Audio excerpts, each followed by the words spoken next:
pada sidang pembuktian nanti apakah Pak Jokowi akan hadir, Pak?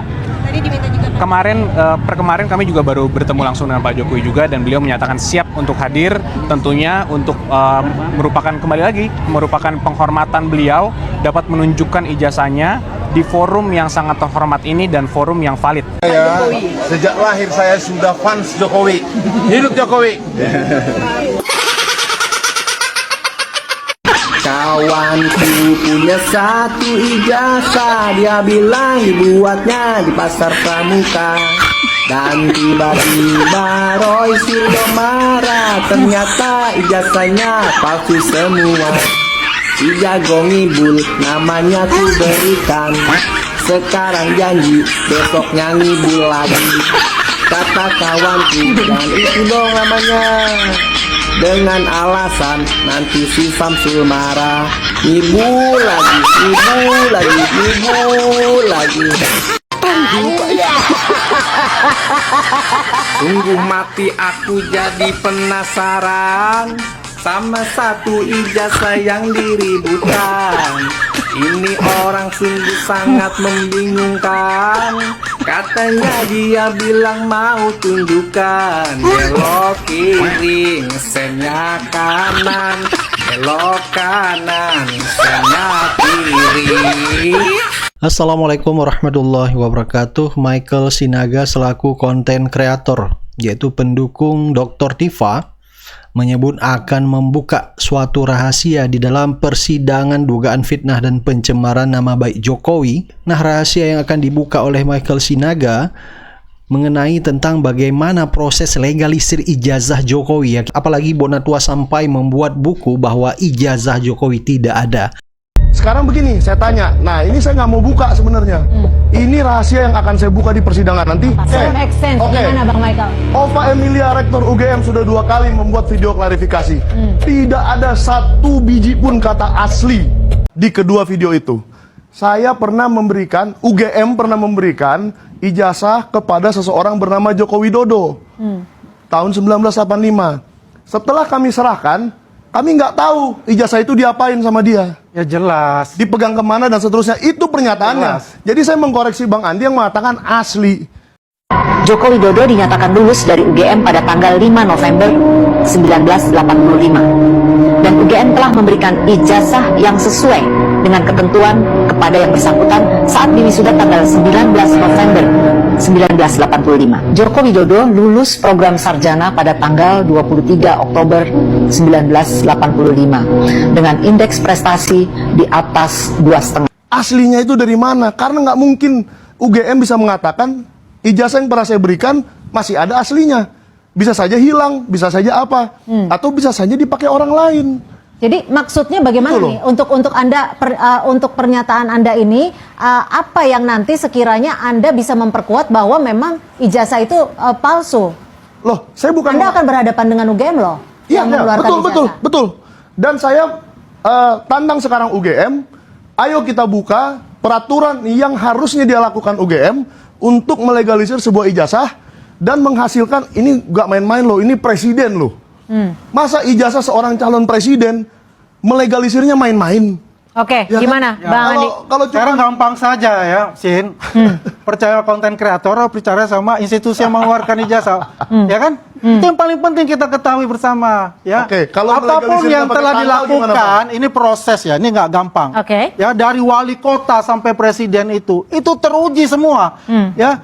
Semua itu tidak ada yang namanya secuil pun itu bahwa itu palsu, bahwa itu tidak sah. Tidak ada untuk itu.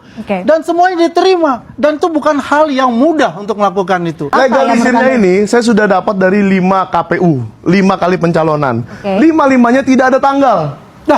Padahal Pak Joko Widodo sendiri dan PDIP yang merupakan partai pengusungnya tahu mereka pernah memberikan ijazah yang ada tanggal legalisirnya. Kok yang UGM tidak pernah ada tanggal legalisirnya? Kenapa, Bang Andi? Nah, itu Ya, saya jawab ya. Jadi gimana? Sebentar, diselesaikan dulu. Ya, itu satu. Tidak mungkin dia tidak melegalisir tidak pakai tanggal. Padahal dia tahu bisa pakai tanggal. Yang kedua, harus ada prosedur yang tidak pernah saya ungkap di mana-mana. Silakan Bang Andi kalau bisa kontak UGM, kontak saja.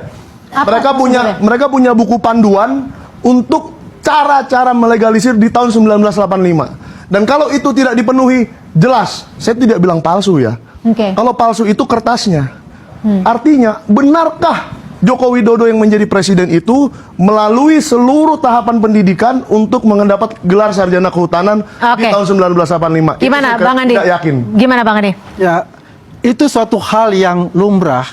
Ya, kalau ada legalisir itu tidak ada tanggal. Tanggal. Karena Lumrah. apa? Begini, ya, kalau mereka tinggal yang katakanlah ya di Papua, dia harus datang lagi ke Jogja untuk minta namanya legalisir. Biasanya Tapi kan ketika melegalisir harusnya legalisir bisa biasanya begini. Dia cap, Oke. ya, itu bisa nggak satu legalisir, bisa sampai 5 legalisir. Dan banyak, bukan hanya fakultas kehutanan, banyak contoh-contohnya. Tapi kan, Saya juga dapat juga kalau- banyak contoh. kalau berkas itu- Roy Suryo tidak ada tanggalnya, Tanggal. ijazahnya. Iya. Tidak ada tanggalnya ijazahnya. Itu satu yang lumrah. Buat Pakai kemana untuk itu ini. Bang? Hah? Ijazahnya Roy Suryo itu dipakai kemana? Ya saya nggak tahu pakai di mana. Ya, Yang penting intinya adalah ijazah itu tidak ada tanda tidak ada tanggal, tapi auto resignature-nya itu ada. Ya, Tapi- artinya ya itu suatu hal yang biasa. Tapi yang jadi pertanyaan Bang Michael di sini adalah ketika ijazah itu digunakan untuk mencalonkan diri sebagai pejabat negara. Ya. Ya, emang ada masalah apa? Sebagai pejabat negara. Kalau KPU sudah menerima, karena otoritasnya adalah KPU. Kalau Oke. KPU tidak menerima, ya itu tidak mungkin. Oke, baik. Intinya gitu. Kalau KPU menerima, ya selesai itu. Baik. Nah, ini menarik. Jadi, temuan saya ini bisa kemana-mana larinya. Saya menggugat ke Petun untuk pembatalan surat keputusan KPU yang menetapkan pasangan calon presiden 2014 yaitu Pak Joko Widodo dan Yusuf Kala melawan Pak Prabowo juga, ya kan? Terus ketetapan KPU tahun 2019 yang menetapkan pasangan calon Pak Joko Widodo Maruf Amin melawan Pak Prabowo juga. Jadi saya minta ini dibatalkan. Kenapa? Seharusnya ini nggak bisa keluar karena cacat administratif. Itu legalisir itu seharusnya nggak boleh diterima sebagai syarat pencalonan karena tidak ada tanggal. Nah, di Petun kita menuntut secara administratif supaya itu dibatalkan. Di sini kita menuntut perbuatan melawan hukumnya. Nah, nanti kita nanti juga akan ke CLS. Di sini juga nanti kita daftarkan itu untuk kebijakan publiknya supaya semua dokumen-dokumen itu diambil ANRI, lembaga Karsifat, untuk diautentikasi. Nah, kemarin itu kabar baiknya lagi, setelah cukup lama bolak-balik perbaikan, akhirnya pengaduan saya di DKPP, Dewan Kehormatan Pelaksanaan Pemilu, terima juga itu untuk kode etiknya. Jadi ada empat gugatan yang akan kami lakukan, ya, seperti itu. Jadi ini semua masih satu rangkaian berdasarkan bukti-bukti yang ada yang saya kumpulkan selama ini. Itu.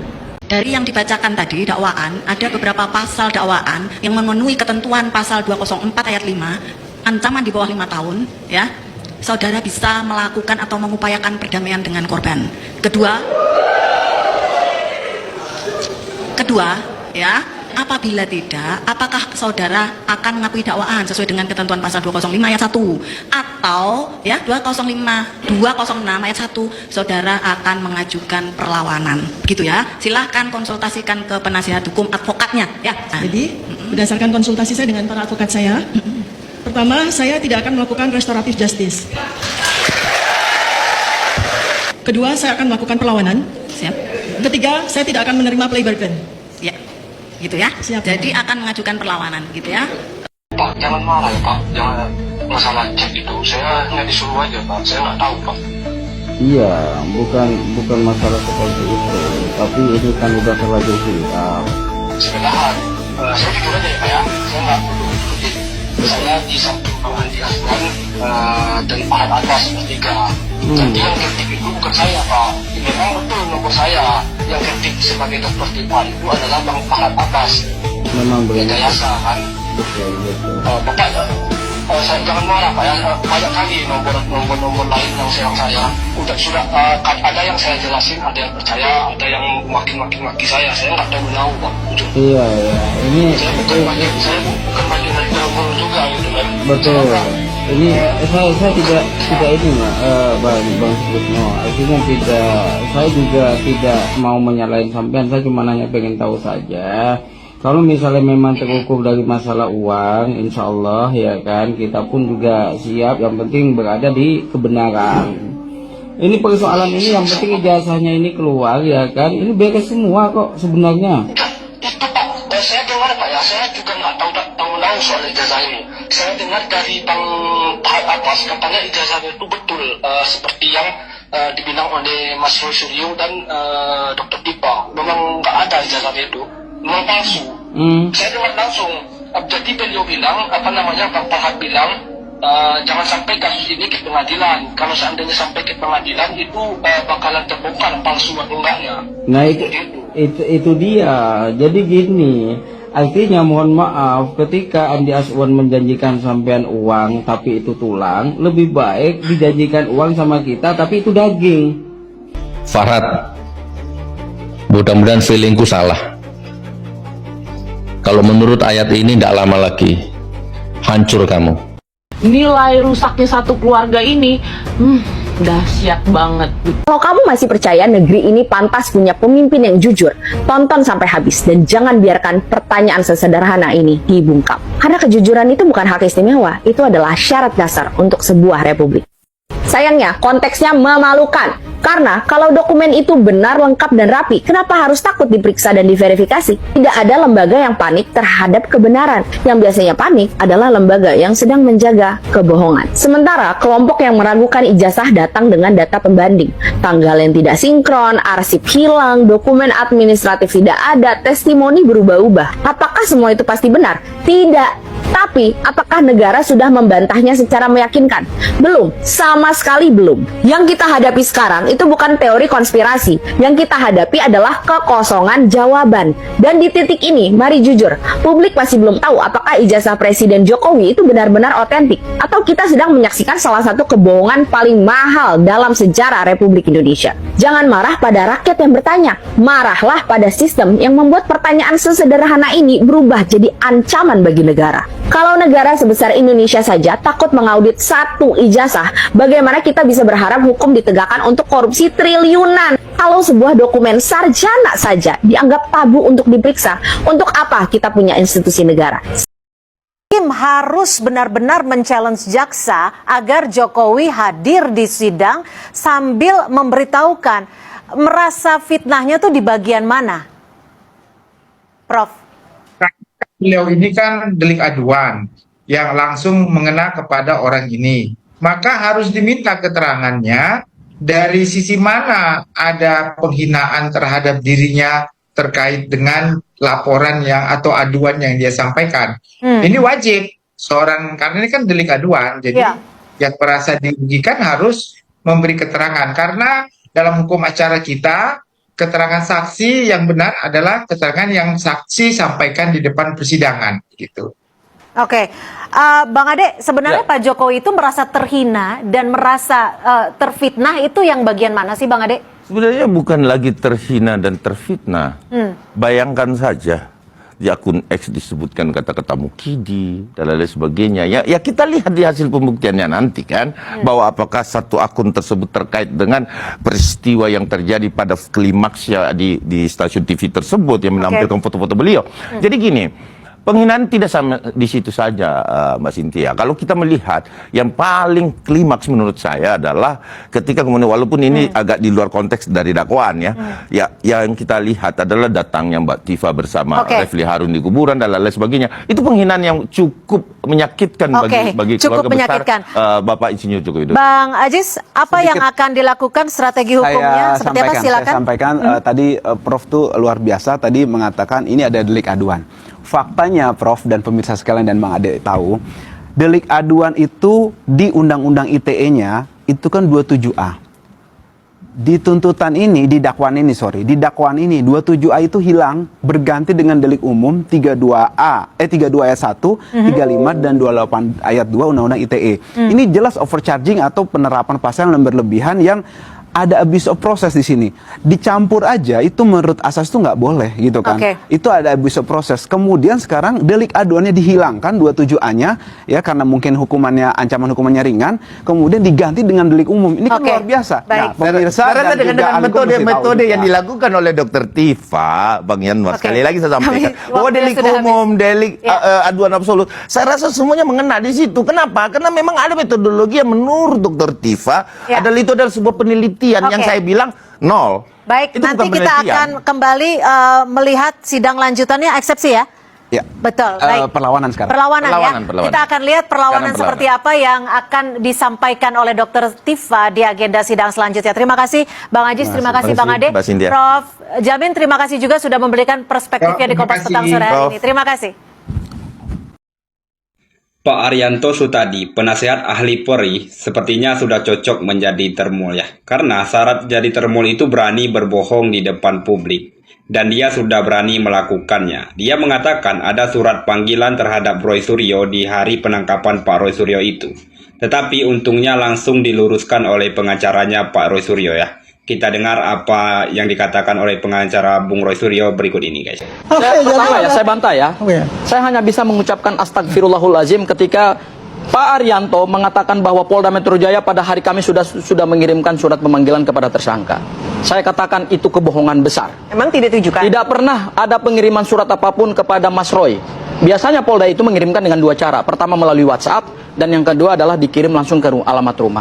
Pada hari Jumat itu tidak pernah ada satupun surat yang datang dari Polda Metro Jaya. Jadi kalau Pak Arianto membenarkan ada surat, saya hanya mengatakannya istighfar. Ya, astagfirullahaladzim. Itu satu. Tidak pada saat penangkapan ada. Ditunjukkan surat. Ya, kalau surat perintah penangkapan iya, tapi surat pemanggilan itu tidak ada.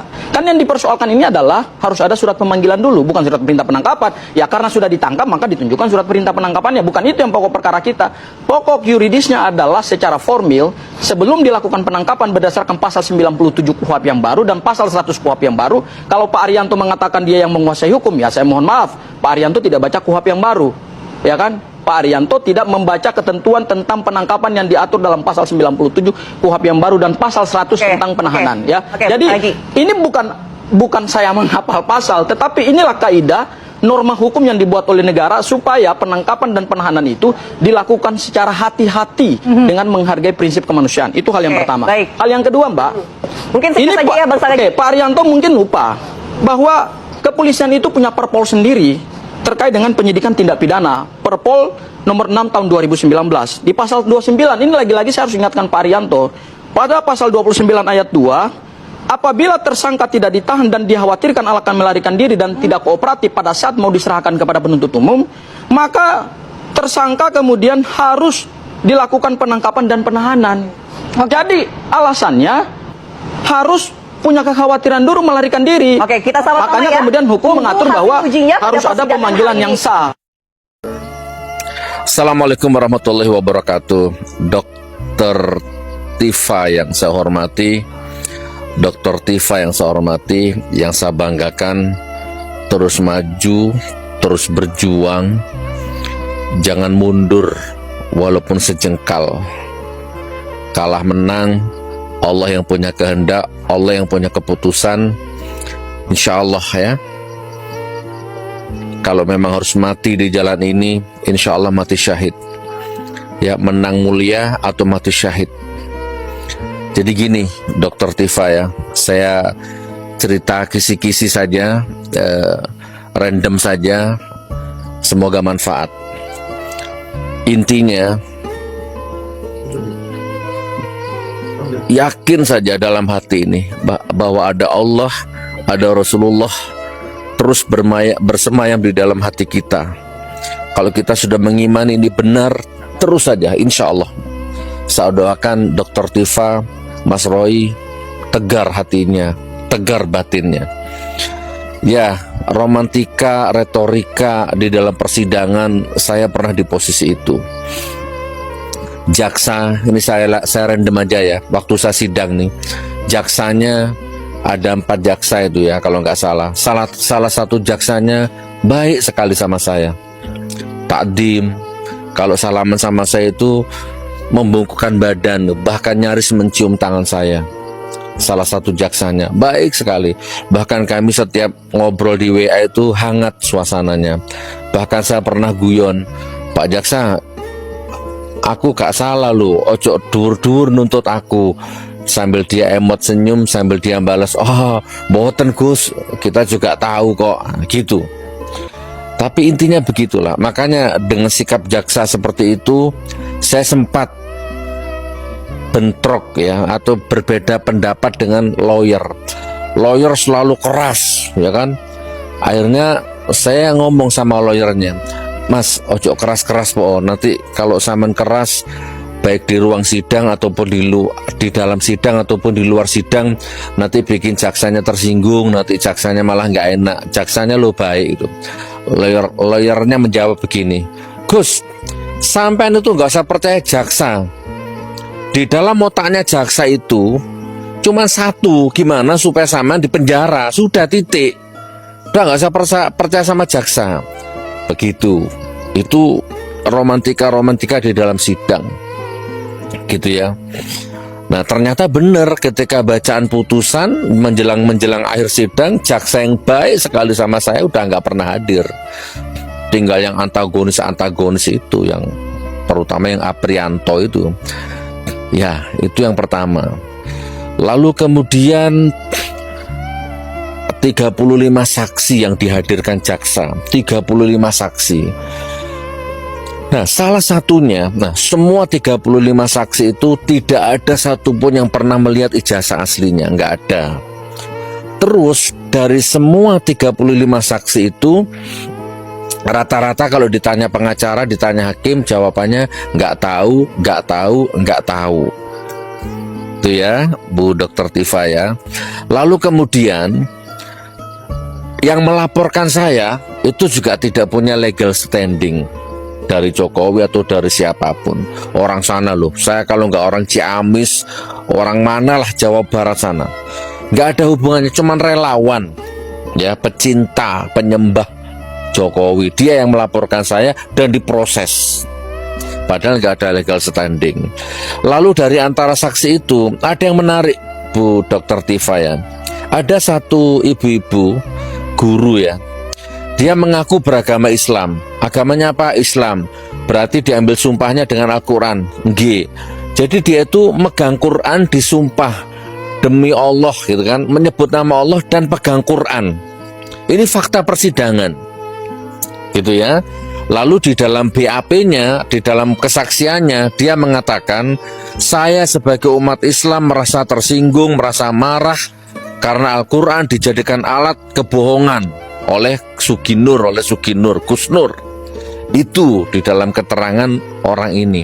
Ternyata seiring waktu berjalan baru ketahuan di dalam BAP bahwa ternyata orang ini beragama non-muslim, ngakunya beragama Islam, disumpah pakai Al-Quran, ya kan?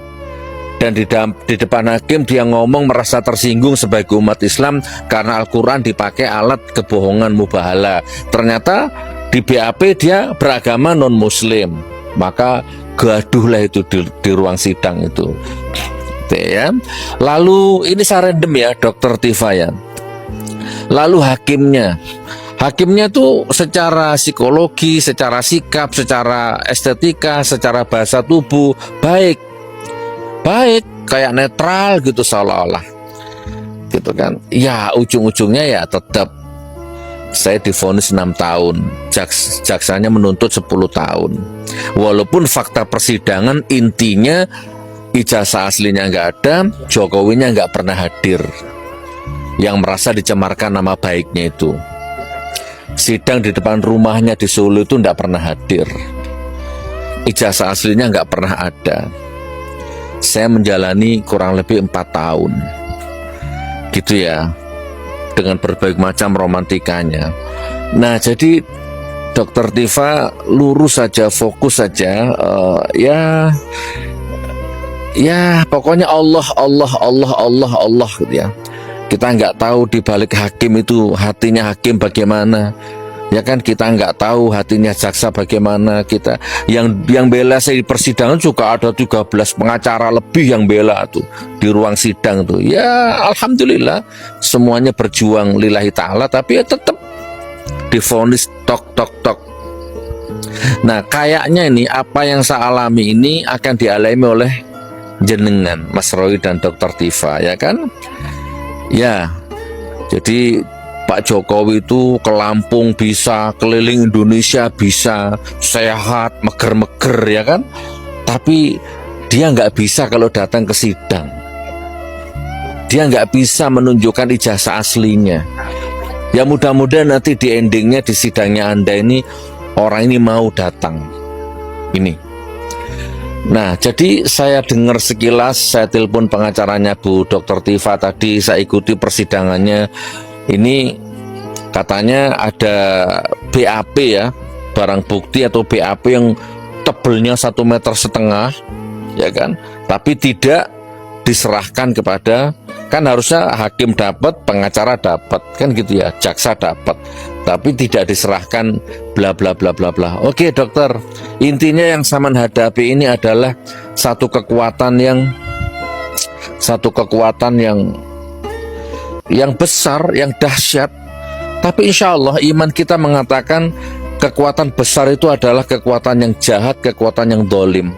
Wa qul ja'al haqqu wa zahaqal batil innal batila kana zahuqa. Insyaallah sebesar apapun kekuatan mereka, sebanyak apapun uang mereka, uang dia, insyaallah ya, kehancuran, kalau memang dia salah, dia zalim, dia pasti akan hancur. Gitu ya Dr. Tifa ya, fokus saja. Ya fokus saja, Allah. Jalani sidang dengan tegar, blak-blakan, blokosuto, nggak usah pakai bahasa-bahasa retorika, merah-merah, hitam-hitam, tegar terus jalan. Ya sambil dalam tanda petik waspada dan curiga bahwa persidangan itu semua persidangan dagelan. Saya ngomong gini berdasarkan pengalaman batin. Fakta persidangan nggak terbukti, tetap saja dihukum. Sebagai penutup Dr. Tifa, jadi ada jaksa penuntut umum menghadirkan saksi dari ulama, ya kan, majelis ulama katanya itu. Ditanya oleh pengacara, ditanya oleh hakim tentang seputar mubahalah. Gimana mubahalahnya Gus Nur?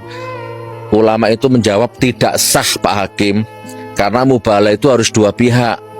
Pertama, yang kedua harus di depan hakim. Jadi mubalahnya Gus Nur ini nggak sah, menodai agama. Nah, giliran saya tanya sama ulamanya itu, Pak Ulama, oke, saya setuju, mubalah itu harus dua belah pihak, harus di depan hakim. Masalahnya dari pihaknya Pak Jokowi, dari pihak sana nggak pernah mau saya ajak mubahalah. Nah mumpung Anda sekarang hadir di pihak sana, memberatkan saya, mumpung di sidang, mumpung di depan hakim, gimana kalau sekarang sampai mubahalah sama saya? Ayo Pak Ulama, mubahalah sama saya. Hakimnya menolak, hakimnya nggak mau, jaksanya nggak mau, ulamanya diem. Lah harusnya kan katanya hakimnya juga setuju pendapat ulama, harus di depan hakim. Ya sudah, ayo sekarang mubahalah. Nggak mau. Jadi fakta-fakta persidangan seperti itu diabaikan sama hakim, diabaikan sama jaksa. Tetap dituntut 10 tahun, divonis 6 tahun. Jadi ya sudahlah, jangan mengharap keadilan. Ya, hukum dunia ini jangan mengharap keadilan dokter ya, Dr. Tifa, tapi terus saja minta kepada Allah. Allah turunkan pertolonganmu. Dan kepada Jokowi, teruslah Anda bangga dengan sikap Anda seperti ini. Rusak bobrok seluruh negeri nih, berantem carut marut gara-gara Anda.